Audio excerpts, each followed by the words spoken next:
Hey guys, I want to tell you about one of my favorite new companies, and that is Rep Provisions. So I met these guys at PaleoFX last year where they were just blowing everyone away with their beef sticks and pecan nut butter combo packs that are outrageously delicious. But as I talked to them, I was even more blown away because I found out what they were about. They are a regenerative agriculture company committed to the future of the planet by the proper management of cattle. So they are regenerating America's grasslands with the management of their cattle. Look into it. It's amazing. They have everything from, of course, high quality grass-fed, grass-finished beef to Mongolisa pork, which is like the Wagyu of pork, to bone broth popsicles, pecan nut butters, like I said, and so many amazing things. Go support them and support the future of our planet. And they're giving you 15% off for being a Kick-Ass Life podcast listener. So use coupon code KICKASSLIFE and get 15% off at repprovisions.com. Hey everyone, we're going to take a minute here at the top of the show to chat with you about some of our sponsors who are offering incredible discounts for you and your family. We also only align ourselves with companies that we know are providing safe and healthy products, and also products that we actually consume on a regular, if not sometimes daily basis. And one of those companies is Primal Kitchen. Primal Kitchen products are incredible because they are dairy-free, gluten-free, grain-free, soy-free with no refined sugar. And they are delicious. So visit primalkitchen.com to check out the vast array of products available and use code KICKASSLIFE for 10% off.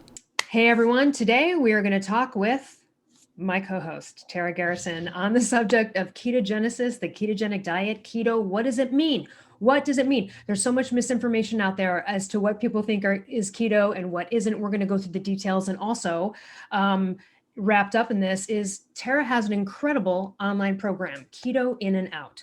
It's great. I've seen the whole program myself. I'll probably end up doing it soon. It takes you through the in and out of it and really is going to, give miraculous results. So we're going to talk a little bit about that, but really talk about keto in general. Welcome to your show. Yeah, thanks. Elle's my interviewer today. So we're going to do the same with her with hypothyroidism, by the way. So you guys can look forward to that. I know a lot of people will be excited for that. But so I find myself in an interesting position in the keto community because I'm not married to it. I'm not like a keto zealot. I am not in ketosis anymore most of the time. Sometimes I am, but not a lot. I don't intend to be. I'm not on a ketogenic diet anymore. I did keto strict for a year.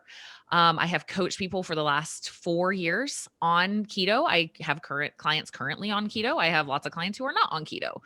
And the reason I really like to share, I feel like I'm a little bit of a bridge between the non-keto people and the keto people because I see where they're both coming from. And I will say from my perception where I stand, I see that the people who don't agree with keto, because there's a lot of people out there that are like, dude, don't do that. It's way too restrictive. Like, it's not a sustainable lifestyle. And like, some people can't even like run off fat that well genetically. Like, it's not going to be good for everybody. I get that. I find that most people who are anti-keto are looking at it as a weight loss diet, and that's why they're anti-keto. Okay. I would like to invite those. Let me ask you though, from their perspective, why are they looking at it as a weight loss? Because they are weight loss coaches. They are nutrition coaches. They help people lose weight. And so they have all these people coming to them saying, I should just do keto. Karen at work is doing keto and she's down 40 pounds. Like, can I do keto? And they feel frustrated because they don't feel like it's a good fit for that client. And so then they get this frustration towards keto in general. They're like, it's not good because then you're going to be like pigeonholed into this thing where you think carbs are bad and you can't have them. And you actually don't need to drop out carbs completely to lose weight, which is true.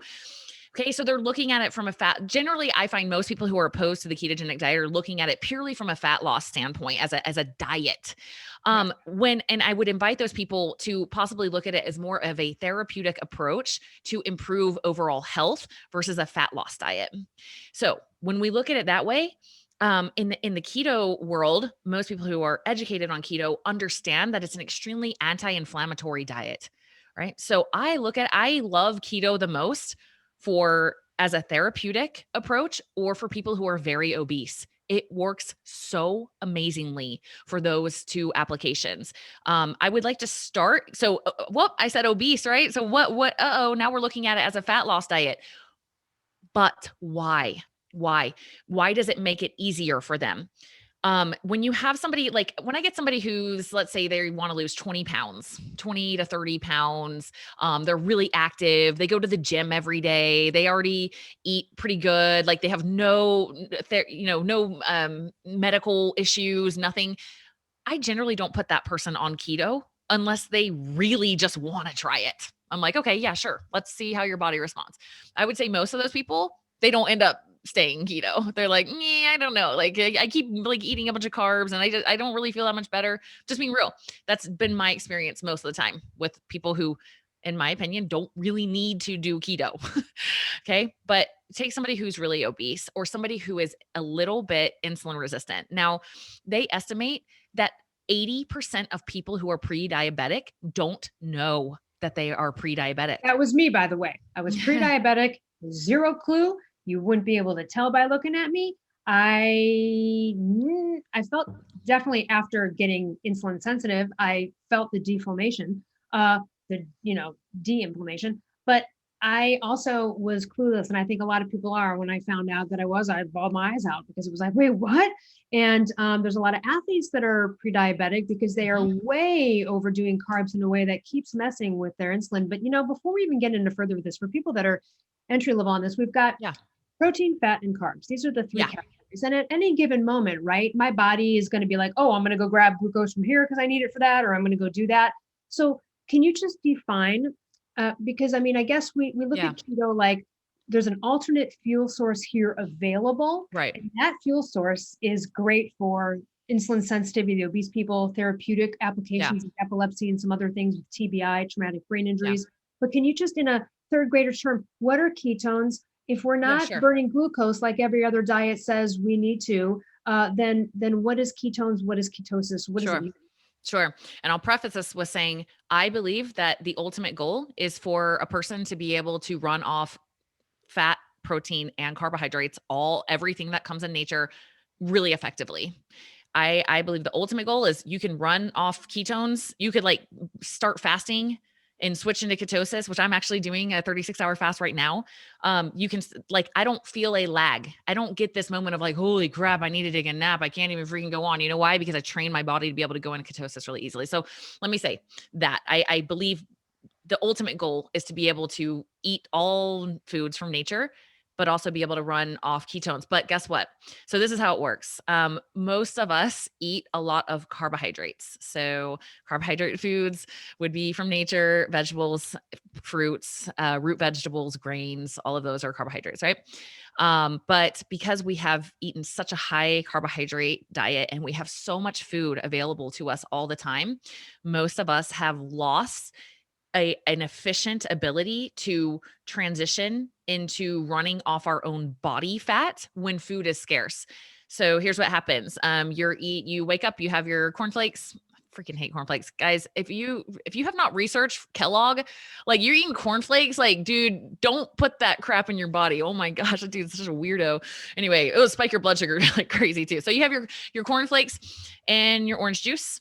And now your blood sugar has gone way up. Yay, energy, right? Energy until it drops. And then you don't know, your body doesn't know what to do because when your energy starts to go low, what are you going to do? You're going to grab your granola bar or your apple or the trail mix with M&Ms at work or the candies at work or whatever. And so every single time your your blood sugar starts to drop even a little bit, you just boost it back up with food. And what would happen in nature, you wouldn't be able to do that in nature. What would happen?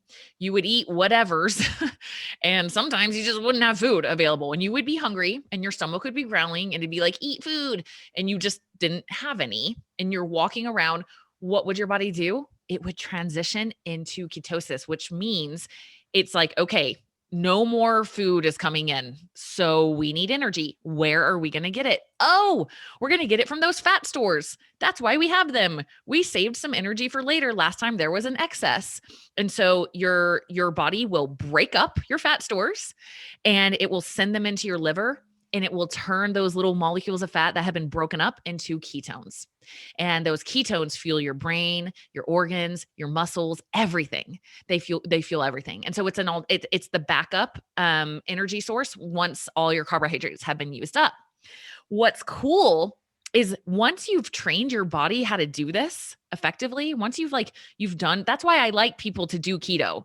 I like most people to do keto at least for like a month, even if they're Yeah. not going to be keto long term, because it trains your body how to run off ketones, how to do that really well. Because at first you're not good at it because we haven't been doing it our whole lives. So you start making ketones, you actually start wasting a lot of them. And so you're not fueling your brain and organs and muscles that well Because you're straight out not of the gate. relying on them in that moment. So You're even though you're producing them, you're still like yeah, you're still using some of blunting with the them. glucose. Yeah. Yeah, but not as efficiently as you could. And so there is that little bit of lag when people first start keto where you're like, I don't know what people are talking about. This does not feel awesome, like I did. But once you get past like the first week or two, as long as you're staying hydrated with salt, which we'll get into in a minute, you should feel like, whoa, my brain, I can really think straight. Like I feel like a superhuman, actually. Like I'm feeling really freaking clear. This is interesting. So once you've done that for a short period of time,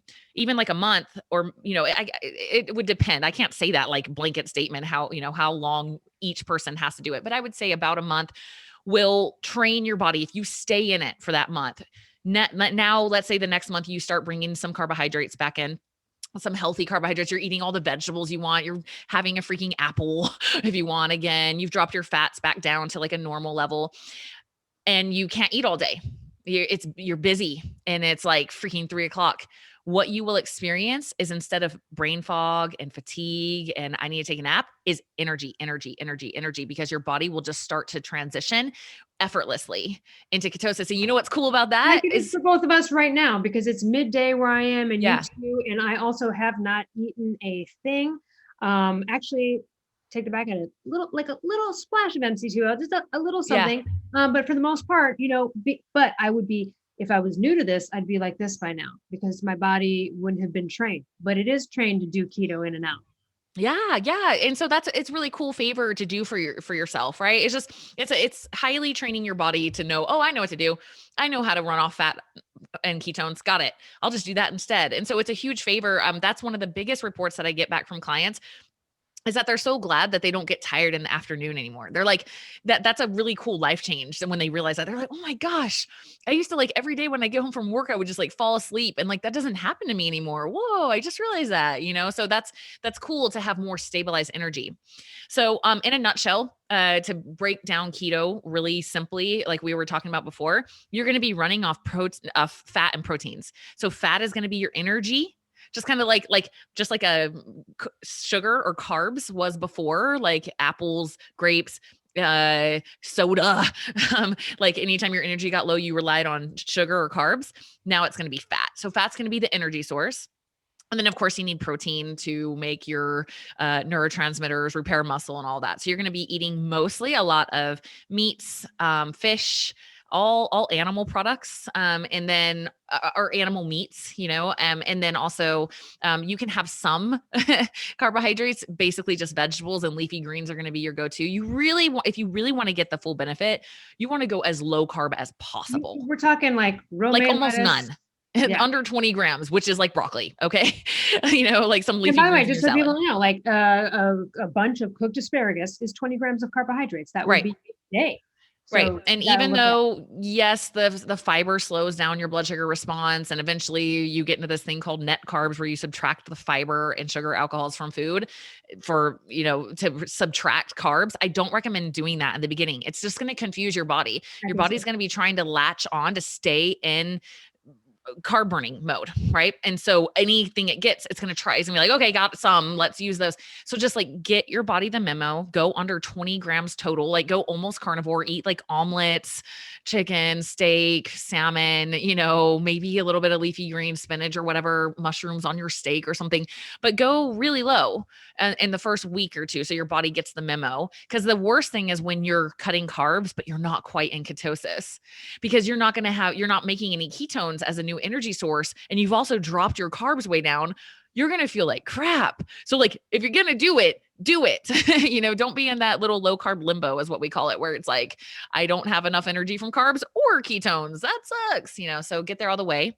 The other thing is, some people say that they don't, some keto professionals don't recommend testing ketones. I do. definitely, because if you don't know, if you're, and this is so common, like people will be like, oh, I'm eating keto, but they're having like a keto bar or a keto ice cream bar they got at Costco or like something like that. And they're not actually achieving ketosis. And so they feel like crap. Like once you get the little blood, I do recommend testing with blood ketones. And I'll put a link to all this stuff in the show notes where you guys can find resources. But if you check it in the morning and you find out you're in ketosis, you'll generally be the lowest level on your ketones in the morning, because your body naturally releases wake up chemicals, your norepinephrine and cortisol, which will raise your blood sugar, which will help you like get going in the day. So if your ketone levels are high enough when you first wake up, that kind of signifies like, okay, I'm doing a good job with the diet. Like I'm kind of staying in. Okay. So once you know, and it's 0.5 or above is what we look for on that number.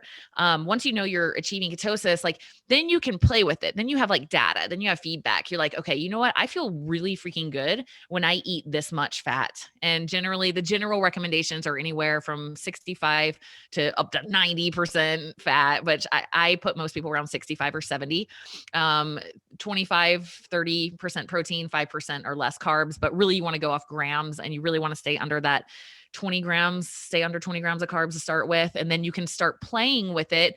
Hey, you know what? Guess what? It looks like I can have all the freaking broccoli I want. And I'm still like a 2.0 on ketones. Like, okay, I'm going to eat my broccoli then, so, but you can't know that unless you're testing and finding out how your body's responding. So I'm a huge fan of testing. Like it makes everything make sense. It's really valuable feedback. Well, let me ask you this though. What about the notion of, let's say you get into this game for a while, you've done it.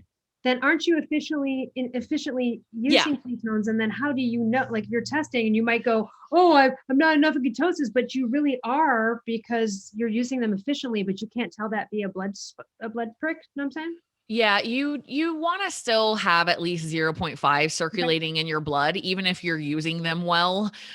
You should at least 0.5 is like bare minimum amount in your blood to really know that you're making ketones. Now on the pee strips, urine strips, a lot of people like to get these urine strips because they're cheaper. I would just say don't even bother because those are the ones that the ketones that you pee out are ketones that you're wasting. So what happens is, like I said, when you first start, your body isn't as efficient as like, what are these thingies? And so you pee them out. So people start and they get this really dark pee strip and they're like, yay, I did it. And then guess what happens? You stop wasting so many in your pee. And so you might totally be in ketosis and then you go pee on it and it says you're not, and you get frustrated and you throw in the towel and you're like, I can't do this. Like, what am I doing wrong? And it's like, oh my gosh. So that's why yeah, they kind of work, you might still get some reading on them, but like blood is like way more reliable because that's what's actually circulating in your body, ready to be used by your organs, muscles, all that. So okay. So keto, some reasons you would do keto. Like I said, if you have blood sugar issues, here's the thing, like you're not going to know unless you test. And I highly recommend, it is not that expensive to get a blood sugar tester. And I know like for the general public, it's like, you want me to just go get some blood sugar tester and like prick my freaking finger and find out what my blood sugar is? Yup. I do. I think everyone should do that as like a basic, especially if you're over 30. I think that should be like a basic thing that you do for yourself sometimes and just find out. Because what if you're pre-diabetic and you don't even know? So my mom developed type 2 diabetes when I was in high school. And now that I work in this field, I look back at all the warning signs. I'm like, oh, they were all there. So just if you're experiencing any of these, you eat a meal and then like an hour later, you're freaking starving again, like so hungry. That's a warning sign. If you go too long without eating and you're like shaking and you're just like, I need something now, that's a warning sign that you have some blood sugar issues. Stuff. Yeah. Hangry, shaking, just like something's freaking wrong with me. You don't have to feel like that. I used to get like that too. You don't have to live like that. Imagine that, it's for me, it's 1:30 in the afternoon all the time, every day. Yeah. Well, it's 1:30 in the afternoon. I haven't eaten. I don't feel physiologically weak at all. It's literally only stomach hunger. It's really, really cool. I don't feel mentally messed up or anything, it's so cool. So find out if your morning blood sugar, like you wake up in the morning, you haven't eaten yet and you test your blood sugar and it's like over like 95 or higher, dude, I would really recommend considering doing like a month of keto, right? 85 is considered good blood sugar, perfect blood sugar. Like that's what we look for If in you want to the be morning. extra awesome, you could do what Tara and I did and get like a NutriSense Yeah. continuous glucose monitor, Yeah. which he has done an interview with them, and I have too. Dan Zavarotny and Kara Collier. Kara Yeah. Collier. Look that up too. That was a great experiment and Yeah. really fascinating. And they help you along with that. And it's not too pricey. So that might be something you might want to do. Now, granted, it's not testing ketones, but it is monitoring the blood sugar. And that might be better than pricking yourself once a day. Yeah. Yeah. So a little more in depth on that. Yeah. If you're kind of wondering, like anybody listening, like I super recommend doing the NutriSense thing. It's not Yes. that expensive, like, but it's an investment in yourself. I would totally do it. And you just put this little monitor on the back of your arm. It's not scary. I was like, wait, what? How is this thing sticking in my arm for like weeks or a month? You don't even feel it. Like I literally felt nothing when I put it on. Okay. It's just barely capillary, barely skin deep. It's on there. And you have an app on your phone where you can test your blood sugar at any time, which is super cool. So like when I was running, I was like, holy crap, my blood sugar goes so high when I run. I'm definitely in glycolytic range. Like I'm using sugar. I'm demanding sugar to come out of my muscles and liver right now. Cool. I can see that. Oh, I'm really stressed right now. Oh my gosh, my blood sugar's up. Oh, wow. When I ate that low carb treat, my blood sugar freaking spiked after that. Interesting. What's in that made it spike? I've had clients, barely get a blood sugar spike from bananas at all, but strawberries spiked her blood sugar like crazy. And I'm actually, they told me I could kind of low key announce this, but I'm writing a book right now on this whole thing on keto in and out. Right. Um, and I actually, am mentioning this from NutriSense in the book because I thought it was so fascinating because they're getting so much data of how bio individual blood sugar is, how unique it is from person to person. And Kara Collier was saying she herself noticed that she barely had a blood sugar rise at all from bananas, and so did one of my clients. And I thought that's so interesting because you'll have it like not with rice, but you'll have it with something else like innocuous that's lower carb. That is such a personal to be able to get that data. Yeah. And it is crazy because it's every 15 minutes. And then whenever you decide to like whatever, scan it. Yeah. Scan it. Yeah. I mean, it's cool. You know what else too? It's a great experience because it also, if it is working around, shows you that your body's doing the right thing. Like the way that they explain it, like I was like, oh, hey, what was that spike? They're like, no, but that's good because see, it came down within a certain period of time. So you understand, like, and in a way I felt even more confident about life and my blood and glucose and everything after doing it for 14 days. Cause I was like, and then also it was a real wake up call of like, oh shit, that meal probably once in a while for me because that thing doesn't bear well on it, and you just kind of knowing what your thresholds are. Yeah. And you can observe, okay, what happened after that for me that day? So I had that one meal and my blood sugar spiked like crazy. What was the result of that later? Like, how did that affect me? That was my sleep. It's cool. It's cool to have that kind of data on yourself. So I highly recommend that. And it's not as invasive as having to like prick your finger, but I always tell people, I'm like, prick your freaking finger. It's good for you because you're going to realize how many of your fears are in your mind because you're going to be like, all up in your head and scared. And then it's going to be like, oh, that was nothing. So anyway, either way, both of those I highly recommend. And then, as far as the like other reasons, I guess I really want to hit this one on the head though. Like if you are obese, if you're pretty obese, or you have checked your blood sugar and it's high, even if you haven't checked it, if you're pretty obese, chances are you probably don't have awesome insulin sensitivity, meaning like when you eat carbs, insulin comes and it just puts it in your muscles and you use it up and you never have extra. It's like, no, like a lot of your carbs, you're eating probably too many carbs than you need. They're going to fat stores. In your over 32, I mean, this could happen to younger people as well, but like as you get older, it increases your risk. Like if you put yourself in a state where your blood sugar isn't going up and down all day. So like I said, like most people with type 2 diabetes can relate to this. Like they eat and then they're okay for a minute and then they're freaking starving again and they want to eat again. Like you don't have to have that happen anymore. Wouldn't that be nice? And that's like my sister is doing keto and that's, I worried that she was headed down the same road as my mom. She had a, what do they call it? Pre-gestational diabetes, like when she was pregnant and just some warning signs. And And she's like, oh my gosh, she has thanked me so many times. She's just like, everything's so easy now. Like, I don't even want to eat carbs anymore because like my life is so much easier. Like, I don't have to deal with all that stuff. Like, my energy's better. I feel like I actually have control over what I'm eating. And if you are obese or you have blood sugar dysregulation, that's probably how you're going to feel on keto. That's why you see these people who are like zealots about it, because they're like, holy crap, like everything finally got easier. Now, on the flip side of that, that was not my experience. I do not have blood sugar dysregulation. I was extremely lean, very lean. I was 11% body fat when I started keto. I was very insulin sensitive, and I was also performing in the gym and very glycolytic, requiring glucose, requiring carbohydrates type of training. So in my opinion, did I really need to go keto? Probably not. I did experience a lot of awesome brain benefits from it. My brain feels freaking amazing on keto. I love that. And I still do what Elle just said she did. I'll use MCT oil as basically like a nootropic or like a smart drug, because even if you're not in ketosis, MCT oil, which is extracted from coconuts, they are converted into ketones in your liver, even if you're not keto. That's just how they are processed in the body. So they're not going to be stored as body fat. They can't be, because they get so quickly converted in your liver into ketones. I just did it the other day, Elle. I'm not in ketosis right now. And I was reading up some stuff about MCT oil and I was like, ooh, yay, I'm going to go get some right now. So I went and had some and I was like, oh my gosh, within 5 minutes, my brain was like, I was like, whoa. And I went and it's a great replacer for like, so I also do it when like, I'm not hungry and I don't want to eat, but I do want to boost, or I know it's going to be a while till the meal. And then I'll take a little hit of MCT.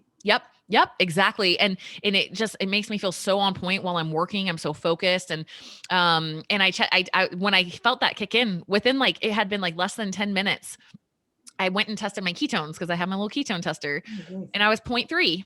Within like 8 minutes, I had 0.3 ketones. So I was like almost in ketosis just from it wasn't even a full tablespoon. It was like a little less than a tablespoon of MCT oil. So that's cool. Like, if that could be something you could try. Just now, if you do, diarrhea pants is a thing with MCT oil. If you're not used to it, you have to work your way up. So don't start with a tablespoon. You probably going to have like some loose stools, to put it mildly. We call it ass blowout, which is what will happen. Yeah. Don't go in public. I didn't know about it. No one warned me. And then I was like, oh my God. So that's why you got to take it easy on that. Start with a teaspoon. And then after 3 days, go to 2 teaspoons. And then after 3 days, maybe you can try a tablespoon, but work your way up. But after that, like if you're taking, even you might notice it with a teaspoon, but try once you get to that tablespoon, like see, does your mind feel better after about 10 or 15 minutes? That's going to give you a little bit of a clue of what your mind would feel like all the time if you went into ketosis. So it's a cool thing to experiment with yourself on. Let me ask you this. So, a couple things we see people in keto, appetite gets satiated pretty quickly, but the downside of that potentially is some people who I know, like, cause like it's the first time their appetite satiated and they're really not hungry and they're running this energy and they're like, oh, this is great. Mm-hmm. So then they're not eating enough, and that can actually go down a negative road too. Yeah. The other side to address is you can get fat on a ketogenic on a low carb, high fat diet if you eat way more fat than you're burning. So 100%. Right. So it's not, and again, a lot of people, and I want you to clear these two things up in a sec, but people have this idea of like, I've heard a couple of things like, oh, keto. Yeah. That's just like eat all just don't eat carbs, eat a bunch of protein. No, that's not it. Right. Cause that's going to screw you up. It's also not high fat, meaning eat all the fat and protein you want. It'll be better for your glucose situation, but you still may gain fat. So can you talk about those two things there? Mm-hmm. So I love to share. I gained 10 pounds of body fat in 4 months on keto. DEXA scanned. Like, the proof is in the pudding. Couldn't tell visually. 10 pounds of body fat. Now I mentioned I was very lean. So I actually didn't know I was that lean when I found out I was 11% body fat right when I was starting keto. I was like, well, that's like really lean. Like, I should probably like boost my calories a little more. So I did, but keto was still in its pioneering stages. It was really just kind of getting big. And I was doing all the indulgent things, right? I'm like, oh my gosh, I can make this Alfredo sauce on my vegetables and like dousing it in it. I'm eating all these like bacon wrapped jalapeno poppers, like stuffed with cream cheese, just these very highly caloric, keto treats and puddings and, just tons of calories, tons of fat. I knew I was doing that. Like I was intentionally trying to raise my body fat a little bit. But wow, I really achieved like really, really fast. And so I like to share that because if you're eating a calorie excess on keto, you are going to gain body fat. It's this, like fat is also stored as fat, not just carbs. Fat is actually more quickly stored as fat, right? So if you're eating excess fat, you're going to gain weight on keto. Okay. The other thing is satiety. So I want to hit on that. So if you have blood sugar dysregulation, if your blood sugar is all over the place, and then you go into a ketogenic state and now all of a sudden you have like steady blood sugar, you are going to feel less hungry. But if you already had good blood sugar, you may not experience as much of that. I did not experience as much of that. In fact, for me, the key to satiety on losing weight is a lot of fiber and protein. I do really well on that. So taking a lot of that fiber away from me on a ketogenic diet led me to feel very hungry at the end of meals. And insulin is actually a satiety hormone also. That's why so often you want like a little piece of chocolate or something sweet at the end of meals to help you feel full or satisfied. That's generally what you're looking for is that postprandial or after eating rise in blood sugar to help you drop ghrelin, your hunger hormone, through that insulin response. So know that. I share all of this. I'm not trying to, I want to give information. I want you to have food for thought to consider. Some people don't experience that at all. Some people are like, no way, dude. Like I eat like a ribeye, like I am like stuffed. I'm like, I get that. Ribeye will probably do the trick for almost everybody. That is very satiating. But no, some people, I feel like people who already had blood sugar ups and downs, they do really, really experience this satiety thing more than people who didn't. I first did it. It was a miracle. It was the thing that was, well, and honestly, it was just really getting primal fat adapted, meaning getting to a lower carb paradigm. I hadn't even hit keto yet. I kind of went there, but I got here first. And at that first stop of just like a general low carb paleo paradigm, right, I could not even believe. Because your blood sugar wasn't all over the place for the first time. I can't even believe it was like and again, that's why Mark's Daily Apple gets that every Friday. It's like, I don't care about all the other stuff it did for my health. The fact that I'm not obsessed with food anymore and I'm not a food addict is the winner.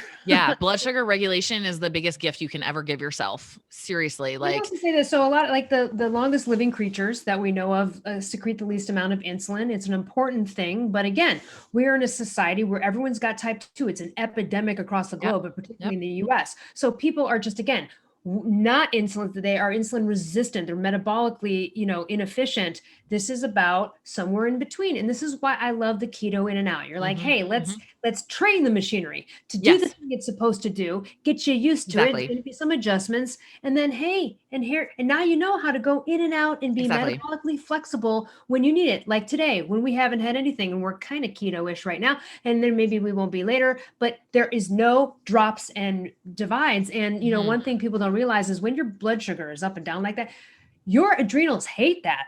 The adrenal gland hate that. They don't like these spikes. They don't like that stuff. It's going to release. If it's too low, it's going to release. If it's too high, it doesn't like it. It likes, steady and low and chill. And then I also want you to talk about this because it's a slippery slope. I don't think a high carb diet's great. That would be my personal opinion. But, this concept, and I'll let you, I thought it was interesting the way Mark and Brad had described it, but they're like, think of ketones as like your good oak log that's burning in a low flame and not emitting a lot of smoke versus running on glucose all the time in a heavy way, and how that's like throwing a bunch of kindling. It lights up, it smokes, it burns out, and you're done. Can you kind of talk about the difference between ketones and glucose when it comes to this? Yeah. So like running off fat it's a slow burning, very efficient fuel, right? So when you're running off fat, and I like to parallel this to exercise, which we can get into too if we have time, but when you're exercising on keto, you're going to want to mimic that same principle. It's like slow burn, like walking and keto are amazing together because walking runs off fat oxidation. That type of cardiovascular activity runs off fat. You start sprinting, that runs off glucose, that you require glucose to support that kind of activity. So when you're in a ketogenic state, just kind of like know that your body is kind of in this like super efficient, like even keeled space.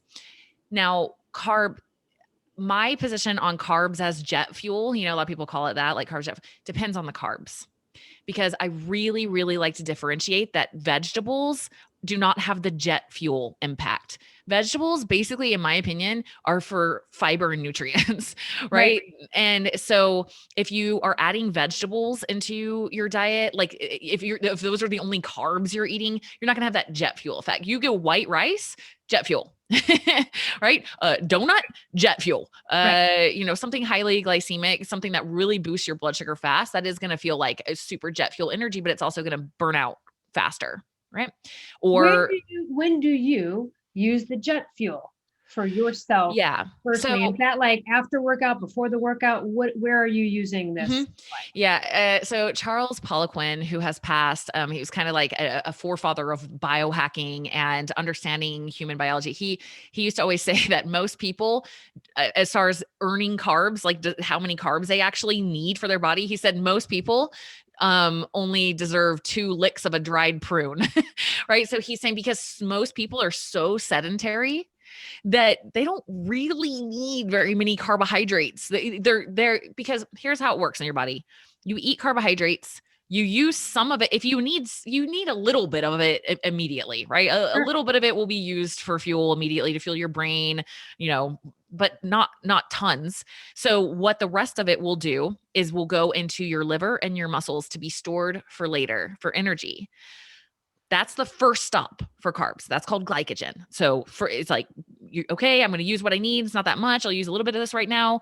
Okay, put it into my liver and my muscles to store for later, so that when I go crush it in a minute, I go run from something, I go kill in the game, I'm physically active, I have energy to dump out of my liver and muscles. They're kind of like storage organs.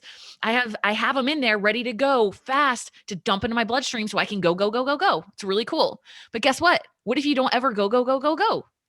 And you're eating Snickers and you're eating pancakes and you're eating trail mix and you're eating a Subway sandwich with chips and soda. And so guess what? You already filled up your liver and your muscles like a long time ago. Like earlier today, they were capped out, completely full, and you never used it. You're not using it. You're not running. You're not lifting. You're not sprinting. You're not doing any of that. So where do you think your body is going to have to put the carbohydrates? It can't fit. It cannot fit in your liver. It cannot fit in your muscles. Where does it have to go? It only has one option: fat stores. And they estimate that can happen within hours. Okay. So this is the problem. It's not that carbs are making you fat. Fat also can make you fat. Use of them. It's the abundant, it's eating more than you need. Right. So that's it. Eating more than you need. So anyway, when would you use carbs? Let's say like, we've got like, you're I don't know, average American, like maybe you're like a guy who's like 6 feet tall and maybe you're like 230 pounds or something like that. Right. And you've been keto and you're losing weight and it's cool. Right. And you're dropping body fat and you're like hearing this and you're like, okay, when would I start bringing carbohydrates back in? Cause that sounds freaking awesome. Right. This is how I would approach it: after training, after a workout. So go kick some butt in the gym. Make sure you have some salt before you go, because if your electrolyte balance is off, that can really decrease athletic performance. I will, I guess, give a little plug for Redmond Real Salt. Their Relight product is like awesome for that. It has a higher sodium content than like your in no calories, stevia sweetened. It's really solid. I'll put a link for it in the bio too. But like maybe having some of that before your workout, because if your electrolyte balance is off, which can happen on keto, then you won't be able to like contract your muscles as well. So go lift, go get some salt and water in your system, go do a lift, and then start with 20 grams of carbs the first time after your workout, Like right? a small little thing of blueberries. A pint of Yep. blueberries is It 14 can even carbs or be something. something highly glycemic. That's okay. Well, you kind of almost want something that spikes your blood sugar in that Yeah. moment a little bit because it's going to send eat some protein with it and it's going to send it into your muscles that are like little sponges waiting for it into your it'll send the carbs will raise your blood sugar, which will create insulin. Insulin is a shuttler. Insulin will shuttle the protein and carbs into your muscles and to be used for repair and to fuel your performance tomorrow. Then maybe try 30, then maybe try 40 grams, then maybe try 50 grams. Like just see how you feel, see what kind of results you start getting, start playing with that. And that is called targeted ketogenic diet. So you're targeting your carbs. People say around your workout, do it after your workout. That's when you have primed your muscles to be little carbohydrate sponges. You activate glucose transporters in your muscles That's the time for from the green smoothie with the yeah, fruit or that's whatever. that's how I would start, right? So Yeah. like go to keto, do it for a month purely, like go through that whole process, get your body really good, then start bringing some carbs after your workout, right? And then after that, just maybe try being low carb, like 100 grams of carbs a day, maybe 150 grams of carbs a day, depending on who you are and how active you are. And I generally see like the leaner someone is, so the lower their body fat is what I mean. I don't mean how skinny you look on the outside. I'm saying what your body fat is. Percentage fat. Yeah. The lower your body fat is, generally the more carbs you can have because that just shows that you're doing things that require carbohydrates, like you're using them, you know? So Let me ask you anyway, this because I know yeah, people might have this question, which is when you said, "Oh, your electrolytes can get off with keto," and then someone yeah. might be like, "Well, then I guess keto is not so natural if it throws it off." Please tell us why the salt's important and the mechanisms by which it makes it so, because I think people Yeah. would go, "Oh, that's just a bad thing then if it does that," and you have to understand why. So can you just give us a little tutorial on that? Yeah. So keto is like a mimicked state of fasting while you still get to eat food. So fasting is I call fasting the fountain of youth. Fasting's amazing. There's a lot of research on longevity with fasting. If you look at the greatest like religions and Right? Caloric restriction along with that as well. Same. exactly. Caloric restriction is really, really cool. By the way, in Okinawa, side note, it's a blue zone where they have a really high amount of centenarians, people who live to 100 years old. It's like 50 per 100,000 people. That's a lot.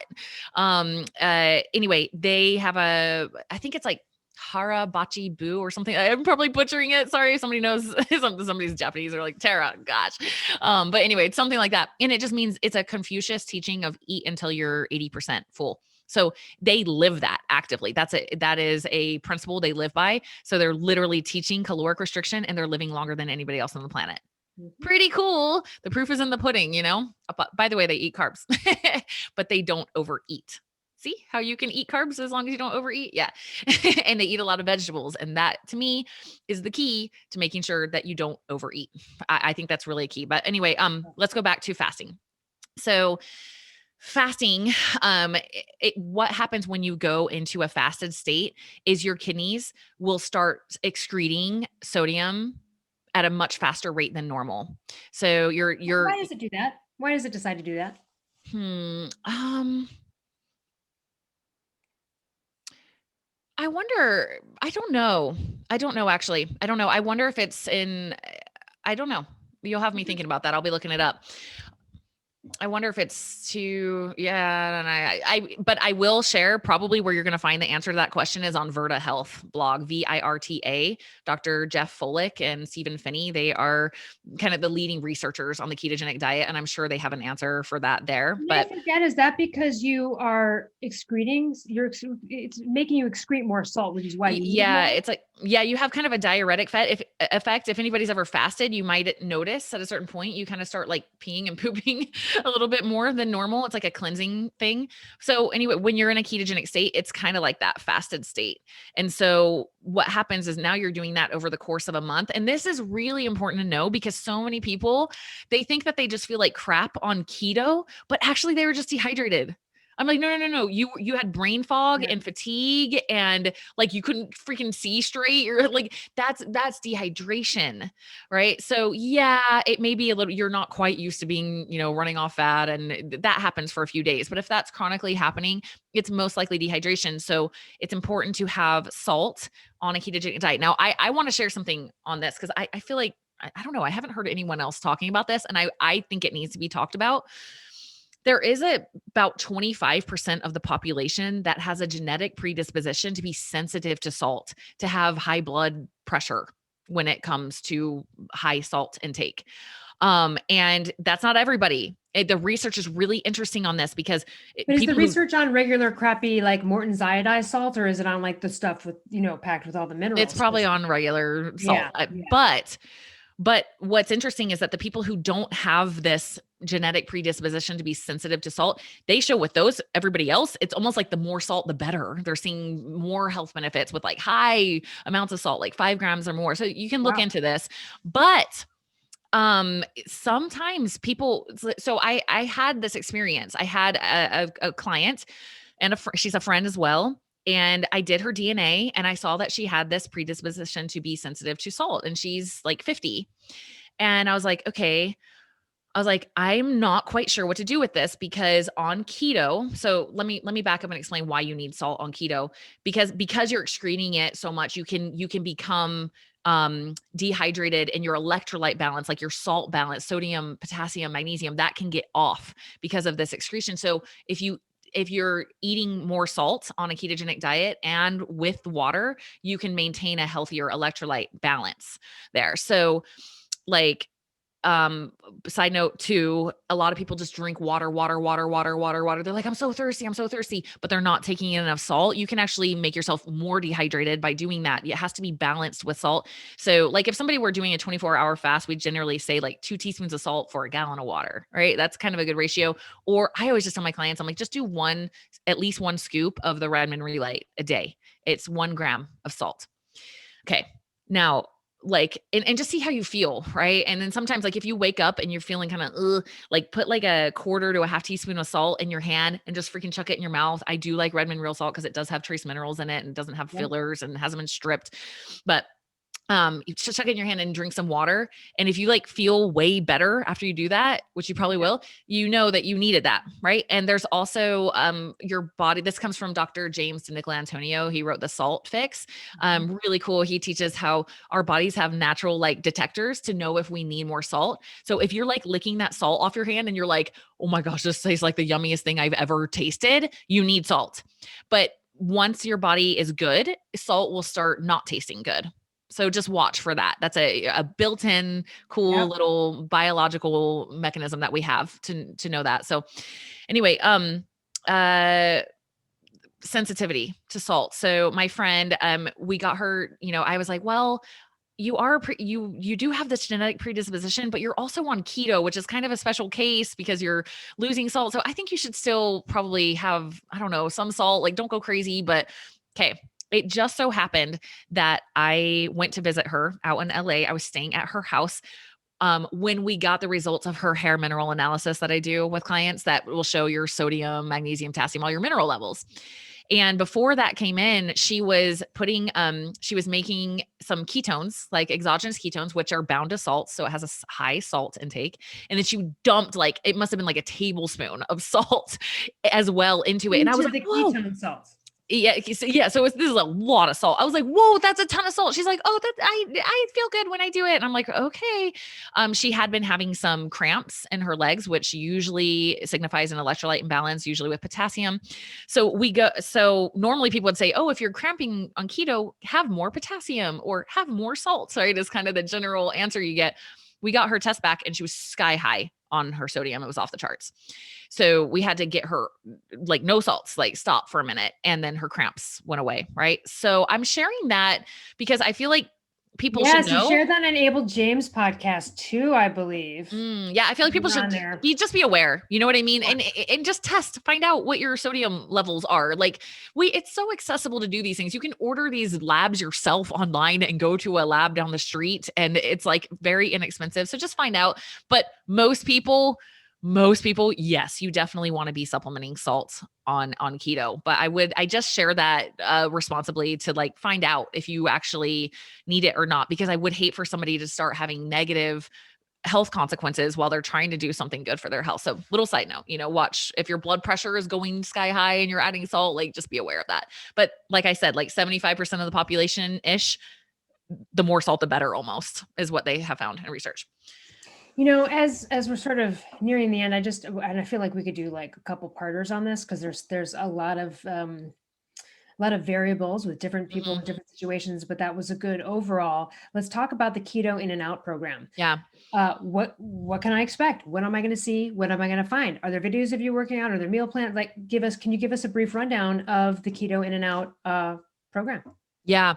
So as I've reflected on all this, some people, gosh, like some people this is freaking life changing. Like I've had people lose so much weight. Like I feel like I saved their health. I didn't save, but introduced them to something that helped save their dad, like save the family. Like that's cool, like, so for some people, keto is like life saving, life changing, so amazing. And for everybody, I'd say for a month, it's really cool to find out and train your body to do that. But I'm not married to it. Like I said, and some people, it's not a win, like forever, like they're not going to do that forever, and they don't need to do that forever. And I don't think most people need, I think almost nobody, like, unless you're using it therapeutically and you have epilepsy or something, it's like, okay, go for it. But I wanted to create a choose your own adventure style. Find out how your body responds, right? So go through a month of keto and then assess where are you at. And so inside Keto In and Out, there's a full 30-day boot camp on how to do keto. So every single day I guide you through, okay, here's what you can expect this week. Here's some cool stuff you should know today. So it's very guided for the first month of keto. And there's meal plans for men and women. I also teach you how to calculate your own calories and macros. You can just track your own food if you want and just use those as recipe ideas. And then I also have training plans that match keto. And I have a at home and gym option for those months. And it links to YouTube of my video of showing them how to do the workouts. Now, on the flip side, let's say somebody, they're like, okay, I did my month of keto. I want to see how I feel on low carb. So the first month of low carb is same thing. I'm taking you through every single day. There's a daily guidance video of like, okay, this is what you can expect when you bring carbs back in. Here's some things to watch for. And then we increase the intensity of the training that month, because now you're going to have carbs to support a more glycolytic workout. So there's more high intensity interval training. There's a little bit higher reps in the weightlifting. And then of course there's like at home and gym options for those. And then from there you assess like, okay, which one did I feel better on? Like which one do I feel like I need to do a little bit more? And sometimes people might come into the first week of low carb and they're like, nope, not ready. Like this was way easier. I was feeling really good. So you can just go back. And so there's 6 full months of keto and there's 6 full months of low carb. I just had a woman message me the other day that she's getting ready for her wedding and she's lost 50 pounds doing it. So it's cool. Like it's definitely, it's an educational type program that teaches you how to do both. And also like, so you can see what your workouts should look like when you're eating those different nutritional approaches. So that's pretty much it in a nutshell. That is awesome. And so we'll put it in the notes, but where can we go to sign up for the program? Yeah. So just go to taragarrison.com. So TaraGarrison. I just changed my URL. So sorry guys, if it used to be Coach Tara Garrison, but it's taragarrison.com, and you'll just see right. It just says start training right at the top, and you click that and you can either choose if you want to work with me one-on-one or check out the Keto In and Out program. And there's also, if you follow me on Instagram, I hope you guys follow me on Instagram. That's where I share like everything. There's links for that. Tara always shows great videos that I'm always like flagging, like saving of certain workouts, and really, really great, interesting stuff. Lots of great nutritional information, and even like cooking videos and some other things as well. So thanks. Definitely, we are both most active on Instagram, but is it still at Coach Tara Garrison on Instagram? Yeah. Yep. My handle on everything except for Twitter is Coach Tara G, because they wouldn't let me go that long, but everything else is Coach Tara Garrison. Awesome. I would just have to say to everyone, I really agree from the beginning. This is worthwhile experiment if you've never done it. Yeah. Getting in line with yourself, you might discover this is great. You might discover somewhere between keto and low carb, there might be a medium. You might be like, Yep. I'm feeling good going in. Either way, this is the best N=1 you can do. And at the very minimum, it's going to make you metabolically more efficient than you probably are struggling. And this is the best way to do it. And it's so well guided. And I hope, and I can't wait for your book to come out. So yeah, thank you. Thank you. Some point later this year. Yeah. Yeah, yep, at the end of this year, November, December, something like that. And then there is a Keto In and Out Facebook group for people who get that as well. And yeah, I'll throw a Kick-Ass Life podcast discount up on the Keto In and Out program. So I'll link that below. I got to talk to my team, but we'll get you guys a discount for listening to the podcast because we love you guys. But yeah, we'll put that down below. And yeah, I hopefully that's helpful to you. It's basically like I'm trying to help you find your fit. I'm trying to help you enhance your metabolism, whether you stay keto forever or not. Like doing that momentary brief interruption where you train your body how to use the other half of its metabolism, which is ketogenesis. If you haven't, is just doing yourself a gigantic favor. And It's you almost may like find that nutritional it's a hormesis. It's what's like that? it's like almost nutritional hormesis. It's like, hey, Exactly. Yep, it's making your body stronger, more adaptable. Like your body knows what to do when it's in the absence of incoming food. Like you want that. It makes fat loss easier and weight maintenance easier long term because you're not like freaking I can't resist those donuts because like I can't even freaking see straight because I'm low on energy and I need it from food all the time. Like that sucks. Good luck losing weight or having healthy weight maintenance when your body doesn't know what to do when blood sugar starts to drop. So it's like a huge favor to just do for yourself, even if it's temporary. So yeah.